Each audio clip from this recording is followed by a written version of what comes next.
Sarah was asking about the issue of compatibility to a potential suitor. And she says, if we do not communicate and get to know one another, how would we know that we're compatible for one another?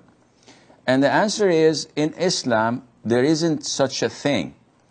In Islam, a man is entitled to meet the woman he's interested in getting married once. But before that, he has to do his due diligence, as well as she. So he has to check on the background of the girl. He has to ask his mother and sisters to go and check on her, to describe her to him, whether she fits his requirements and the features he's looking for. He checks her background in terms of her moral conduct, her religious practice, by asking friends, relatives, those who know her. And then she, on the other hand, her father does the same. Goes and checks on the man, whether he prays in the masjid or not, whether he has a sound aqidah, his behavior, does he engage in fights so often or none? Is he generous? Is he stingy? Does he lie? He checks with his friends, with his colleagues, all around. Once there is some form of acceptance from both sides, they set a date, and then the man goes to the girl's house, and there he sits with the girl and her guardian, her father, her brother, and this is the initial interview, where they look at each other. She's not wearing the hijab. He looks at her. She's not wearing any makeup as well. She looks at him. They exchange questions for an hour, maybe an hour or more, just to see if there is any form of attraction. Afterwards, if he's okay with that and she's okay with that, then they go on and they're considered to be engaged. They formally propose. They set a date for the marriage and the wedding, and voila, we have a touchdown. But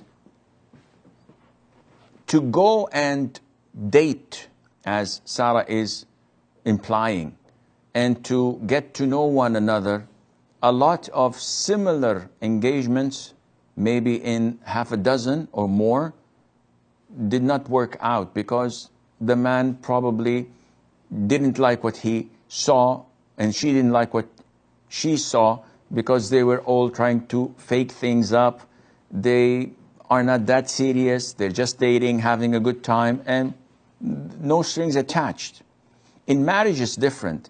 99.9% of marriages in Islam is conducted like I stated in the very beginning. And this is how I got married, alhamdulillah. And all those I know around me got married in the same fashion, and they've lived a happy life that, alhamdulillah, is still ongoing. Why is that? Because they trusted Allah Azza wa Jal, and they followed the Quran and the Sunnah and the correct procedure, and this is what it led to. While on the other side, you find a lot of marriages ending so quickly, not lasting too long, because it was not based on such trust and dependence on Allah Azza wa Jal, and in wanting this to happen and take place. She says that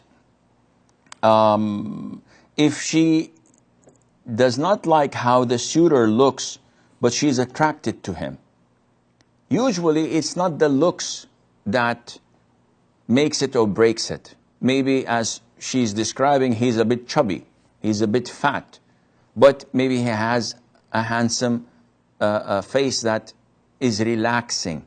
Maybe he has a good job. Maybe he is a real man that one can trust and depend on. Maybe he is wealthy or coming from a good family. So there are a number of factors. It's not how handsome or how fit or his symmetrics in his body is. So if you are attracted to him and you think that he would be a good father to your children and a good husband to you, then yes, this is totally permissible to go ahead with the marriage. As for your third question, which is, could you ask him to lose weight and then decide? This is a little bit humiliating. This is a little bit too much, as if there's only you on earth that he is obliged to get married to. You have to wake up, Sarah. The demand is far less than the supply. Women are so many nowadays, and men are less in number. And good men are even lesser. And practicing good men who would make good husbands are very few. So you don't get maybe a second chance if you lose the first one. Putting such conditions and insisting that he loses weight, maybe he would have his own conditions about you and the way you look or the way you behave or your religious commitment, that he would also put conditions that you memorize the Quran or you do this and that. This is inappropriate.